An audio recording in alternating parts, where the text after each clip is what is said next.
my gosh. Far away. What do you got? Hometown restaurant. What's your go-to order? It's a Thai restaurant. I love red chicken curry. Awesome. Hey man, is that the place we ordered from Yes, when I it visited was. from you? That was. I tasted it. It was amazing. Good choice. What's something you're curious about right now? So I'm reading a book about 21st century problems. Yuval Harari's book. Oh my gosh, yes. And I love that idea of thinking about the big A problems and the futurist. macro trends associated with it, Yes. and also the trajectory, the future of it all. So, Yes. And he's got some great books on the past as well. He's a historian and a futurist. He kind of merges the two. He kind of takes those. Yuval's, I've been enjoying him for Homo a little bit. sapiens. Yes, Homo Deus. Amadeus. Yeah. Yeah. Wow. Do you know that guy, like every year I think it says every year he does like a 60-day Retreat. silent meditation retreat. And that's pretty hardcore, isn't it? That's discipline. It's interesting. So I think about that and I go, oh, who has 60 days in the year? Right. And then a good friend of mine, I remember this thing clearly was, rest is faith. Like if you don't Yes. rest, Rest you is don't holy. trust God. You don't trust God to be doing things without you being present. Right. Yeah, okay. And I'm bad at that. Oh man, you and me both. Good night. Ugh. That's good. Rest is faith. It is. Get some. What's something I should have asked you, but I didn't? What is something you should have asked me, but you didn't? I don't know. Should have asked me about, we could have gone into details around all the justice issues more specifically, whether it's race, whether it's Yeah, we immigration. probably could have gone a bit deeper, Uh, eh?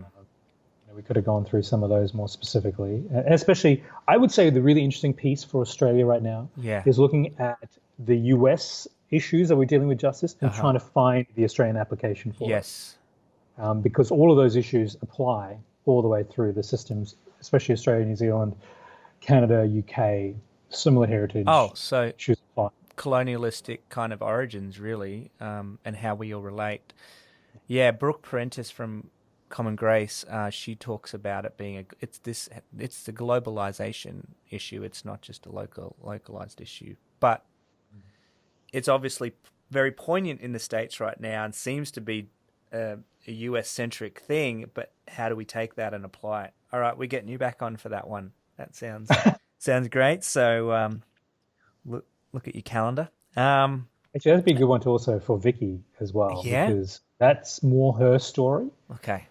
I would speak to it from a higher level, like from a perspective, not necessarily, it's not my lived experience because I didn't Sure. grow up in that white Australian narrative. Yeah.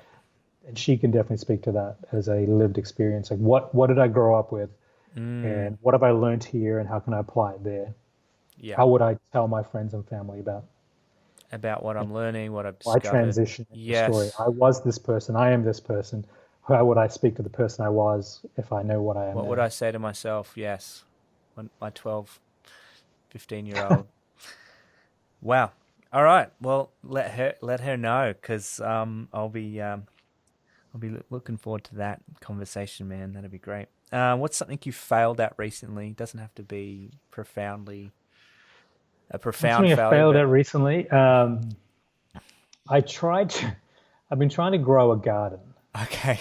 through COVID, and it was disastrous I did really well. Like, so I got seeds and I Yeah. germinated the seeds and I put them in little pots, put them out there.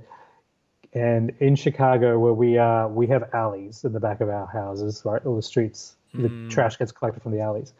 We have squirrels and we have rats that are associated with trash and alleys. Yeah. So all of my seedlings went in, and within one night, they were all taken up and gone.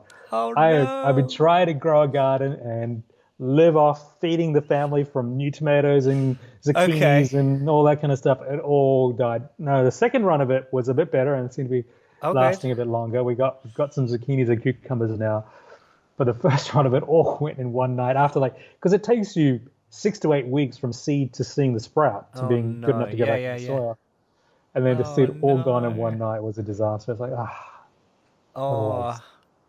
well, I guess some wildlife enjoyed it. Dang, squirrels and My wife rats. hated squirrels in Colorado when we were there. The squirrels ate everything. We had this massive pine tree in our front yard, and it was just full of like, you looked up at it, it looked like this beautiful, massive Christmas kind of pine tree, and you looked up from it, and on the inside, it just had stores of fluff Nuts. and all kinds of material from furniture, like the carpet stuff, and it was just crazy. They were eating in our neighborhood. The squirrels, like a gang of squirrels that would just go and eat everyone's outdoor furniture. I mean, every morning she was like throwing some kind of kid's toy at the squirrels to try and get them to stop eating everything that we had out there. They were crazy, Wow. absolutely crazy. Um, if you could live in another country, what country would it be? That's really interesting. So for me, everywhere I've been, we are talking to my daughters about this recently because, Yeah, I love San Francisco now. Everywhere I've been, I could live here. yeah. When I was in Brazil, I said I could live here. Oh When we wow. were visiting friends in Iraq, I was like, Yeah, we could live here.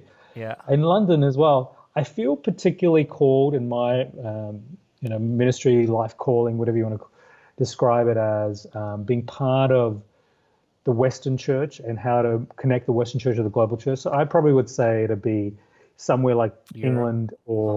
or Europe in that regard. But I love it when I was in Nicaragua recently. I've Oh been in wow. Honduras recently, and I actually, Their way they weirdly, do being in this life part of the is just world, so fun, isn't it? It's so it like is. I don't need to integral. be in the cities. I don't need to be Yeah. big environments. I do enjoy it. I'm one of the people that can kind of blend between the two. Yeah. But there is something about wherever I've been, I've really loved it. I found beauty, I found connection, I found a relationship. Right. So I don't feel like the big move is like the crazy thing. It could be anywhere. Hmm. Well, yeah. Okay. That's cool. I mean, when things open up again, you never know what world we're We love gonna. Chicago though. I don't think we're leaving Chicago anytime soon. So we'll see. Yeah. Oh, that's awesome. Okay. What do you wish you'd known when you started? What do I wish I'd known when I started? That the Bible doesn't have all the answers. Oh, good one. I like it. Awesome. Cool. Well, that sounds like that's for another episode too. But great answer. Love it. Let's for the sake of time, who's someone you look up to and you're inspired by? My wife, for starters, I Mm-hmm. think she's doing some incredible things. Sandra, I think I Mm, look up to her. I love the boldness in her voice. mm. Weirdly, these days, I'm looking up to my kids and seeing Wow, I love them that. start to express their voice and their advocacy, the muscles and advocacy they're starting to practice. Mm, I see people who have. What I love is being around people who have done a long journey in life. hmm. I We had the privilege a year or so ago to spend a few minutes, not long, with Desmond Tutu, and Mm. just to Oh, wow. see someone who you would call an elder, who you would call a grace-filled person who's done their journey in life. In fact, that's one of the things I'm trying to put this project together where I can go around the world and meet and talk to people who I feel like I would consider them elders and who aren't Mm. people of faith as well, not necessarily all Christians. I want to see the Sure. Dalai Lama and others as well, Mm-hmm. Pope, and just the idea of a long journey of life that has connected faith and justice, and what has kept people in that journey, what has kept people mobilized and kept allowed them to stick to it over a Well, long you need period to of time. do that, man. That would be amazing for all of us. You need to do that. And That's man, I'd love to. I would love to. I've been trying to do it for years. I'll carry your camera bag or whatever it is. Yeah. Um, Last question. Why does justice matter to you? Justice matters to me in the same way that Christ died for me, someone who was undeserving of his grace. Mm, Christ died for us as people who were undeserving of his grace. Justice matters to me in the same way that I need to orient my life. I need to orient my lifestyle, my family, in a way that supports those who are oppressed, those who are marginalized, mm, those who, in some way, there is an active opposition to their dignity, their life, their mm, livelihood.